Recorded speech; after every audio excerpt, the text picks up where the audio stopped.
शोभा काळे या यूट्यूब चॅनलमध्ये आपल्या सगळ्यांचं स्वागत आहे। मैत्रिणींनो, कशा आहेत? चांगले आहेत ना? चांगलं राहायलाच पाहिजे। आज माझी रेसिपी आहे आवळा कँडी। बघा आता आवळा कँडी मी कशी बनवते ती बघून घ्या। आता मी इथं आवळे आणलेले 2 किलो आवळे। आता हे आवळे ना स्वच्छ पाण्यातून मी धुवून घेतले। स्वच्छ पाण्यातून धुवून घ्यायचे। आता इथे मी कढईत पाणी ठेवले। असं पाणी घ्यायचं कढईमध्ये। अशी आवळा कँडी बनायची। आता गॅसवर कढई ठेवली आपण। गॅसवर कढई ठेवली, मोठा गॅस केला आहे। आता त्याच्यावर ठेवायची ही चाळणी। ही चाळणी ठेवायची। असे जास्त आवळे झाले, आता मला ते आवळे काढून घ्यावं लागतील आणि थोडे करून ते जेवढं झाकता येईल तेवढेच ठेवावं लागतील त्याच्यामध्ये।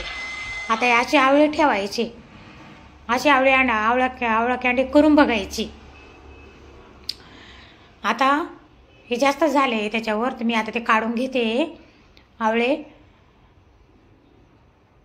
आणि आता या आवळेवरला काय करायचं, आपल्याला ना झाकून ठेवायचे।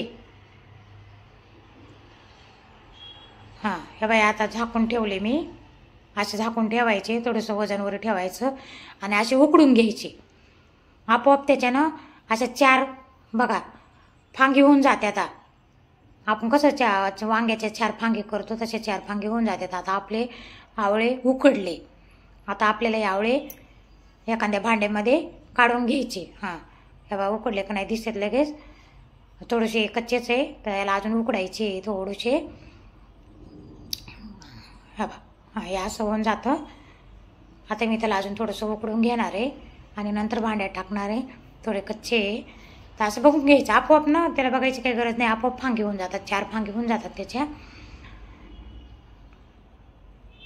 आता हे मी उकडून घेतले। आता याच्यात टाकले, एका भांड्यामध्ये टाकले। असे एखाद्या भांड्यामध्ये टाकून घ्यायचे आणि त्याच्या बघा आता हे असे होऊन जातं। हे असे फोडून घ्यायचे। 4 फांगे झालेलेच राहतात, फक्त त्यानं 4 फांगे करून घ्यायच्या, अशा फोडी करून घ्यायच्या अशा। आता आपल्याला याच्यात टाकायची आहे साखर। 2 किलोला 2 किलो साखर टाकायची। 1 किलोला 1 किलो साखर टाकायची। आता ही साखर टाकली आपण। आता हे चांगलं आपल्याला हलवून घ्यायचं। असं हलवून घ्यायचं, असे हलवून घेऊन व्यवस्थित बघा असं हलवायचं। आता आपल्याला हे हलवून झालंय आपलं। आता आपल्याला हे डब्यात भरून ठेवायचं। हे दोन दिवस डब्यात भरून ठेवायचं। समजा आज सकाळी आपण जर भरलं ना तर आजचा दिवस राहू द्यायचा, उद्याच्या दिवस राहू द्यायचा आणि तिसऱ्या दिवशी काढायचे। आता हे आणि रोज हलवायचं। आता बघा आपले झाले, मुरून झालं ते। साखरेचं पाणी पण झालं सगळं। असं साखरेचं पाणी होतं त्याचं। आणि आता हे आपल्याला काढून घ्यायचे झाऱ्यामध्ये। हां, हे बघा हे असं झाऱ्यामध्ये काढून घ्यायचं चांगलं। मोठी चाळणी असेल किंवा आपली पुरणाची चाळणी असेल त्याच्यात टाकून द्यायचे। माझ्याकडे पुरणाची चाळणी नव्हती म्हणून ना मी छोट्या झाऱ्यानं काढते। सगळं पाणी निचरून घ्यायचं आपलं। ते पाक झालेला आहे ना साखरेचा, ते पाक ना सगळं असा निचरून घ्यायचा। थोडा वेळ ठेवून द्यायचं निचरायला। एखाद्या चाळणीत सगळं ओतून खाली पातेल्यात पाणी काढून ते घेऊन असं आता मी याच्यात ताटात टाकून घेते इथे चांगलं निचरून।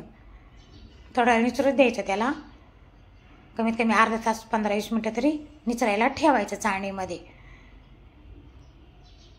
आता हे पाणी निघालं, हे पाणी आपल्याला फ्रीजमध्ये ठेवून द्यायचं। हे पाणी ज्यूस म्हणून कधी पण पिऊन घ्यायचं, थोडं थोडं पोरांना द्यायचं, आपण प्यायचं। झालं पा। आता इथं मी ना खाली वडणी टाकलेली, वडणीवर मी न टाकलेले मेन कापड टाकलेले आपलं प्लास्टिकचं। हां, आता त्याच्यावरनं मी हे वाळू घातले होते। उन्हाला वाळू घालायची आणि वरून वडणी झाकायची, धूळ वगैरे बसत नाही त्याच्यावर। आता पा ही आवळा कँडी आपली तयार झालेली आहे। अशी आवळा कँडी करायची।